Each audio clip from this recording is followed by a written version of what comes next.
If you're new to the channel, what I do here is pick out places to go and explore in New York City. There's so much to do here, so much to see, that there's always something new to find. Please consider subscribing, tell your friends about it. Today we're heading downtown. We're gonna go find some history.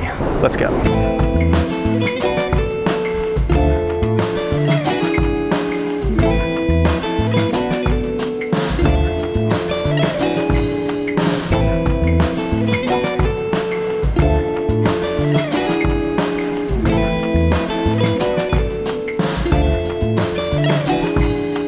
Popped out of the subway here on Wall Street. You may recognize this, Trinity Church. We've been there. Check out that episode if you haven't seen it already. Today though, we're gonna head in the other direction, down Wall Street. We'll go see some historical stuff like the Stock Exchange and other things on Wall Street. And then we'll head over to another not as famous street, but equally as historically important, Stone Street. And we'll catch a bunch of other things along the way.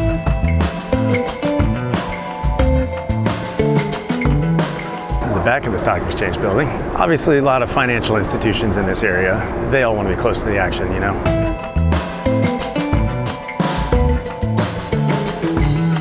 This is one of those trips where we're mixed in with a lot of tourists, which is good. Come see the city. It's a great city.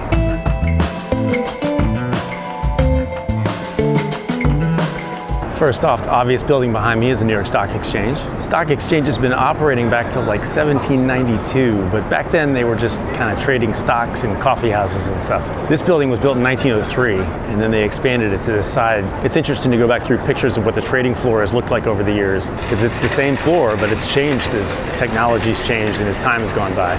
Take a look sometime if you're interested. It's kind of cool. These people might even be famous, financially famous.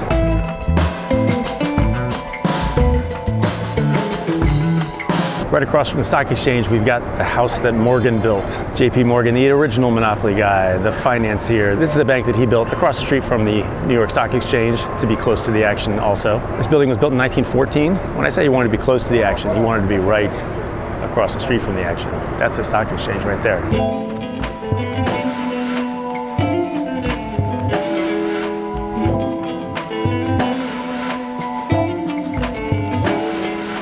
In September of 1920, a terrorist organization set off a bomb outside the Stock Exchange and right outside the House of Morgan. It killed some people and injured a lot of people, but it didn't really do the kind of damage that they were hoping it would. An interesting part of it is that Morgan never repaired his building, and so a lot of the marks in the stone from the shrapnel are still here.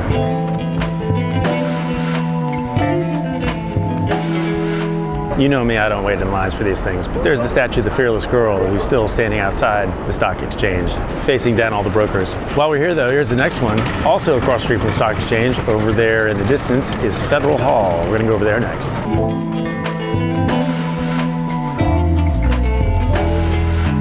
This is Federal Hall. It was completed in 1842, and it's named Federal Hall because it replaced a building that was built here in 1703 that was built in a federal style. And that building was originally the City Hall and then was the Capitol building for the first government of the United States. It served as a meeting place for the members of the Continental Congress. And then after the first government was set up under the Constitution, or the building that used to be there is where George Washington was sworn in as the first president, which is why there's a statue of him on the steps there. That first building was demolished in 1812. And like I said, this one was built in 1842.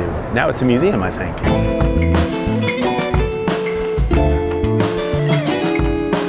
There's George.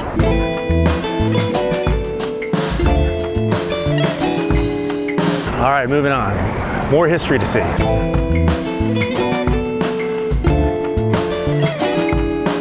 Like I said, lots of banks, or what used to be banks anywhere down here.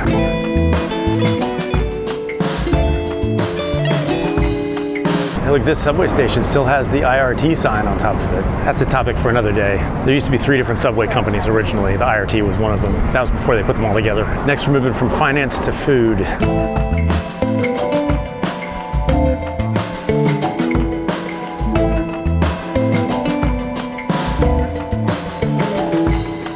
Next stop on our little tour is Delmonico's. This is widely recognized as one of the first fine dining restaurants in the United States. It started as a bakery and cafe in 1827, and it moved here in 1837. It was closed down and rebuilt and reopened in 1891, but then the Delmonico family, who owned all the locations up until that time, finally closed all their restaurants in 1923.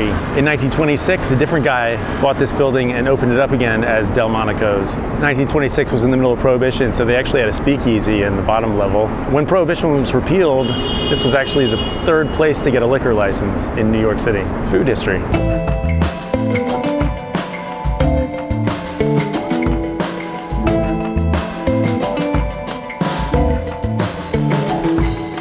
I'm gonna walk down the street a little ways. There's some buildings you gotta see. There's a street called Stone Street over there, which we're going to in a minute, but check out these guys first. It's scaffolding all over the place over here, so it's really hard for me to get a good shot of it. But these old buildings are amazing.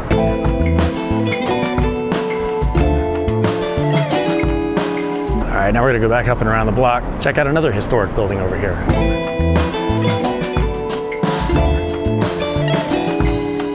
And there's a truck parked right in front of it. But this is the old cotton exchange. So this was the site of the first cotton futures exchange in the United States when they started trading futures on cotton. It's actually 3 brownstones that are put together, and the main building was the one in the middle. They joined it together with the other 2 buildings later on. The main structure in the middle was built in 1854. The structure in the middle originally served the tenants of the Hanover Bank, and there were other tenants in the 2 side buildings. But then the Cotton Exchange, which was founded in 1870, occupied this building from 1872 to 1885.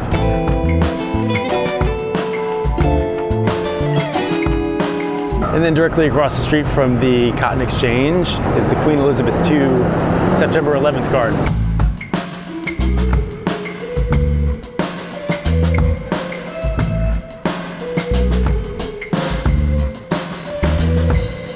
It's a pleasant little garden tucked inside a little triangle of land here. Not very big. Sign said 0.12 acres. It's nice though.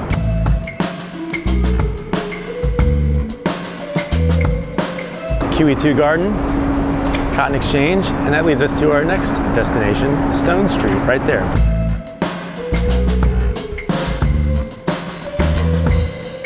So Stone Street is important because it's one of New York's oldest streets, going back to Dutch times in the 17th century. In 1658, it became the first street in New Amsterdam to be paved in cobblestones, and this is it. This is still the street. Anyway, it's historical now. It's the oldest street in New York, all the way back to Dutch times. I already said that.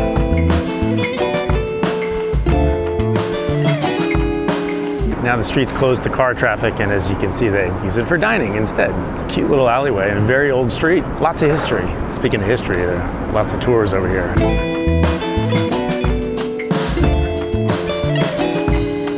So Stone Street comes down here, and originally it went straight through there, but then they built this building here, and now it doesn't anymore. There are still references to the fact that it used to go through, like the way they made the sidewalk indicates that there used to be a street that went through here. Paying homage to it, I guess. So we're about to round the corner here. Stone Street's over there, and then over here is archaeology. I don't know how much you're gonna be able to see, but we'll go give it a try.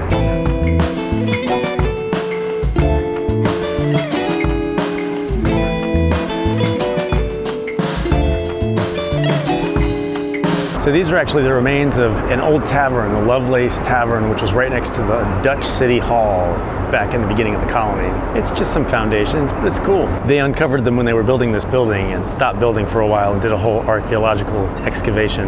Now it's under glass.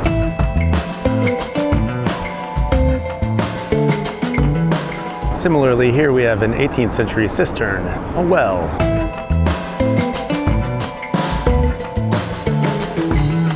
So moving on toward the last stop, we'll go from a tavern that isn't here anymore to a tavern that is.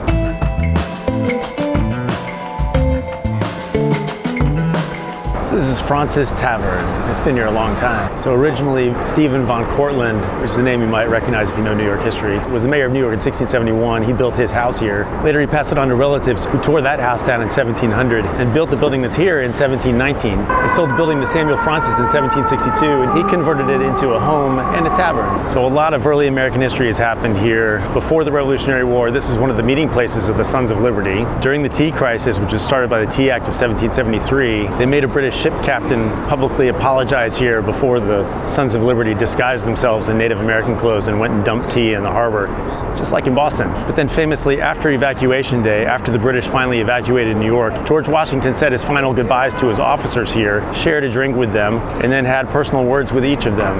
So that's pretty cool.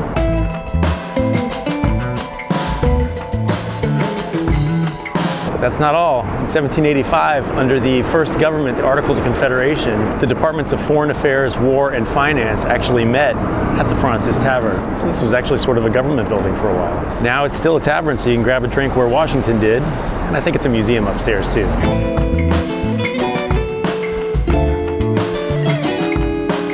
People lining up to grab a drink already.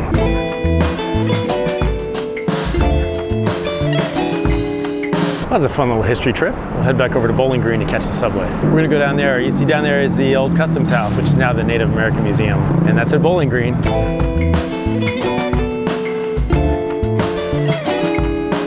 Like I said, Stone Street comes all the way through. This is the other end of it, and that building is the one that's in the middle of it. This part's not as historical though.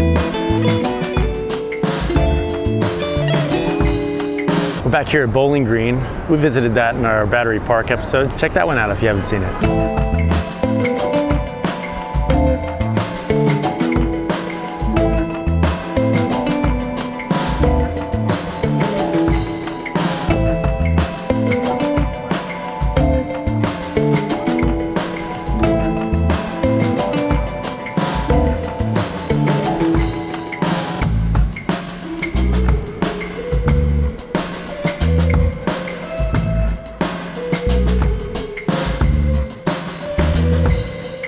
I'm back up to the east side. That was a nice little history trip today. And that's one of the things that I love about New York. There's a lot of history here. We've lost a lot of history too, but they have managed to save some of it. Beautiful city. Be sure to check out the rest of the channel Up to the East Side on YouTube. Like and subscribe, tell all your friends about it. Look for new episodes every Friday. Keep coming with me on my weekly adventures in New York. I'll see you next time.